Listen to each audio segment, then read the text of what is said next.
Friends, Ramzan के महीने में अक्सरियत जो है लोग घरों में रोज़े रखते हैं और रोज़े रखने की वजह से भी बहुत सारे लोग ऐसे हैं जो कि पहले से बीमार होते हैं लेकिन उनको पता नहीं होता। तो बीमारी की वजह से फिर वो वीकनेस का शिकार होते हैं और उनकी वीकनेस की जो मेन वजह होती है वो ब्लड की कमी का होना है।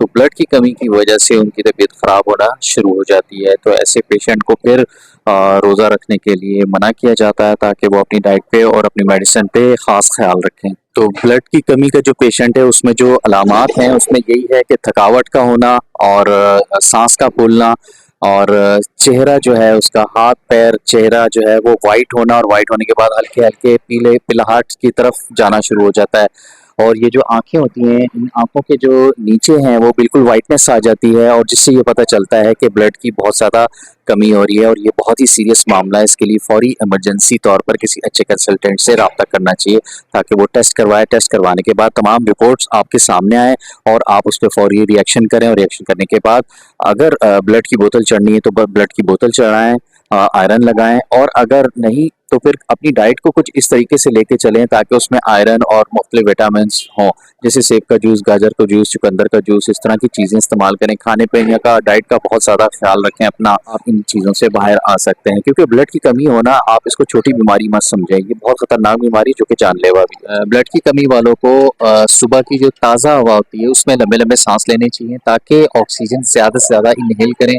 और इनहेल करने से वो ऑक्सीजन उनके ब्लड में उनके सेल्स तक पहुंचे। ब्लड के हवाले से यानी अगर आप अपना बॉडी के अंदर ब्लड जो है वो नेचुरल तरीके से बढ़ाना चाहते हैं तो उसका सबसे बेस्ट तरीका ये है कि चुकंदर जो होता है, एक चुकंदर लें, उसके 4 पीसेस कर लें और 1 पीस चुकंदर का ले लें और गाजर के जो है 4, 5, 6 पीस वो ले लें, ठीक है? और वो लेकर आप उसको जूसर मशीन में डालें और उसका जो अर्क होता है यानी पानी जो है उसका जूस जो है वो आप जूसर मशीन के ज़रिए दोनों को मिक्स करके निकालें और उसे आप पिएँ।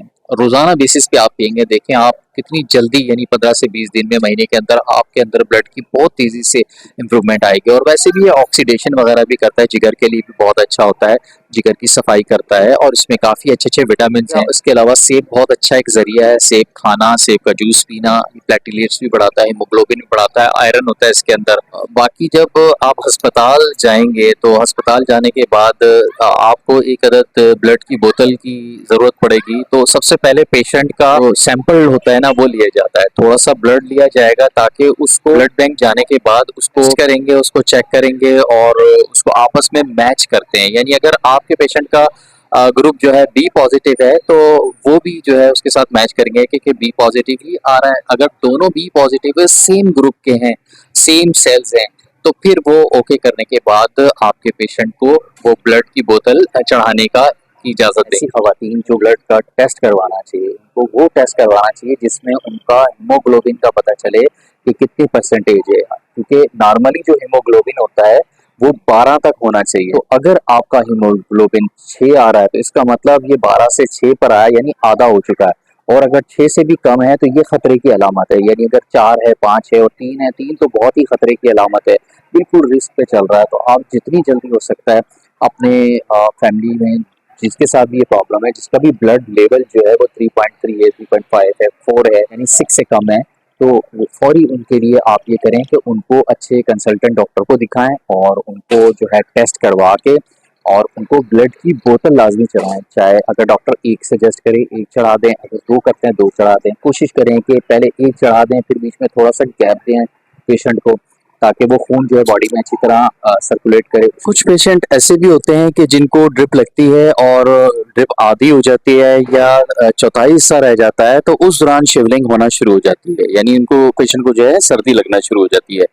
तो इस सूरत में भी फौरी जो है ड्रिप बंद करवा देनी चाहिए और बकाया जो ब्लड हो वो नहीं लगवाना चाहिए, वो बोतल हटा के उसे फेंक देनी चाहिए, डस्टबिन में डाल देनी चाहिए क्योंकि शिवलिंग इतनी ज्यादा हो जाती है, इतना ज्यादा पेशेंट जो है वो कपकपाने लग जाता है। शिवलिंग से बचने के लिए सबसे बेस्ट तरीका ये होता है, अगर इस तरह का पेशेंट को हो जाए, शिवलिंग हो रही हो, सर्दी लग रही हो और वो कांप रहा हो बहुत बुरे तरीके से, तो आप फौरी जो है अपने कंसल्टेंट डॉक्टर या जो भी वार्ड बॉय है उनको बताएं और उनसे पैरास्टामोल की एक ड्रिप लगवाएं और साथ ही डॉक्सा एविल जो होता है जो कि एंटी रिएक्शन इंजेक्शन होता है, तो वो लाजमी लगाएं। ज़्यादा से ज़्यादा 2 से 3 से 4 मिनट के अंदर पेशेंट की तबीयत नॉर्मल हो जाती है और उसको सर्दी की कैफियत बिल्कुल ख़त्म हो जाती है। बाकी मैं तमाम दोस्तों को यही कहूँगा कि जितना हो सकता है अपने अहलो अयाल का ख्याल रखें, ठीक है? सिर्फ यही नहीं कि सिर्फ रमज़ान में ही आप उनका ख्याल रखें, आम दिनों में भी, क्योंकि अक्सर लोगों को मैंने घरों में देखा है, जितने भी जेंट्स नज़र आते हैं वो अपने काम धंधों की इतनी टेंशन ले लेते हैं कि वो अपने फैमिली मेम्बर्स को बिल्कुल भी नहीं तवज्जो देते। तो घरों में आने के बाद अपने लोगों से बातचीत किया करें, घंटे 2 घंटे ऐसा टाइम रखें कि लोग एक दूसरे से डिस्कशन करें, एक दूसरे के हाल चाल से वाकिफ़ हों। उनको पता होना चाहिए घर में क्या हो रहा है, क्या नहीं हो रहा है, किसके साथ क्या प्रॉब्लम है, किसको किस चीज़ की ज़रूरत है। तो ये चीज़ें डिस्कशन करने से ही पता चलेंगी जब आप साथ बैठेंगे। जब आप साथ नहीं बैठेंगे तो बिल्कुल भी नहीं पता चलेगा और आप अवेयर नहीं हो पाएंगे, और अवेयरनेस आजकल के दौर में बहुत ज़रूरी है। होम्योपैथिक जो है बहुत ही सेफ साइड इलाज है और इसके साइड इफ़ेक्ट्स नहीं होते। इसी वजह से पंजाब की जो अक्सरियत लोग हैं वो होम्योपैथिक इलाज कराना ही पसंद करते हैं। नींद ज़रूर पूरी किया करें। आप अपना 12 से 1 बजे तक का टाइम बना लें, उसके बाद आप मोबाइल देखना बंद कर दें, मोबाइल को साइड पे कर दें। सबसे मैं यही रिक्वेस्ट करना चाहूँगा कि जितने भी लोग हैं भाई अपनी फैमिलियों का बहुत बहुत ख्याल रखें, और जितना हो सकता है कि आप अपने घर में अपने लोगों के बारे में ज़रूर पूछा करें, हाल चाल पूछा। ऑफिस जाने वाले शाम को घर आते हैं वो भी मोबाइल में लगे होते हैं, और घर की जो ख़वातीन होती हैं जब वो खाना पकाने के बाद, सफाई करने के बाद फ़ारिग होती हैं वो भी मोबाइल पे लग जाती हैं, बच्चे भी मोबाइल पे लग जाते हैं। इस तरह क्या होता है, एक दूसरे के मामलात जो हैं वो पता ही नहीं चलते कि इस वक्त किस बच्चे को क्या प्रॉब्लम है, किसकी तबीयत कैसी है, वाइफ को क्या प्रॉब्लम है, किसका ब्लड कम हो गया, किसके हीमोग्लोबिन कम हो गया, कुछ पता नहीं चलता। तो इस तरह क्या होता है कि बेरहमी की वजह से और अवेयरनेस ना होने की वजह से आपकी फैमिली बीमारी का शिकार हो जाती है और आखिरकार वो मौत के मुंह की तरफ चल पड़ती है। तो बहुत सारी इसी तरह जो है हाल पहुंच जाते हैं और एमरजेंसी उनके ऊपर हो जाती है। तो केयर करना बहुत ज़रूरी है फैमिली का। तो बाकी ये है कि कोशिश करें कि किसी अच्छे अस्पताल में दिखाएं, किसी अच्छे डॉक्टर को। बीमारी का सबसे पहले टेस्ट हो जाए ताकि पता चल जाए कि टेस्ट के अंदर रिपोर्ट इस वक्त क्या आई है, क्या क्या प्रॉब्लम है, ताकि डॉक्टर उसी हिसाब से उसका इलाज जो है वो कर सके। अगर कुछ लोग होम्योपैथिक से मुतमईन नहीं है तो वो होम्योपैथिक से भी रब्ता कर सकते हैं। होम्योपैथिक इलाज तरीक़ाकार बहुत अच्छा है, और जिसमें लाइन्स एरिया में एक डॉक्टर होते हैं, डॉक्टर अब्दुल कादिर, उनका मैं मोबाइल नंबर भी और एड्रेस में ज़रूर बताऊंगा, ताकि जिनको अगर इलाज करना हो, किसी के जिगर का मसला है, मैदे का मसला है, गुर्दे का मसला है, तो वो उन डॉक्टर से रब्ता कर सकता है। तो मेरा सिर्फ ये वीडियो बनाने का मकसद सिर्फ उन फैमिली के लिए, ताकि लोग अपने बहनों का, अपने वाइफ का, अपनी वालदा का, अपनी बेटियों का जो है वो ख़ास तौर पर घरों में अपना ख्याल रखें। और रमज़ान का महीना होता है, आपको पता है, रोज़े रख रहे होते हैं।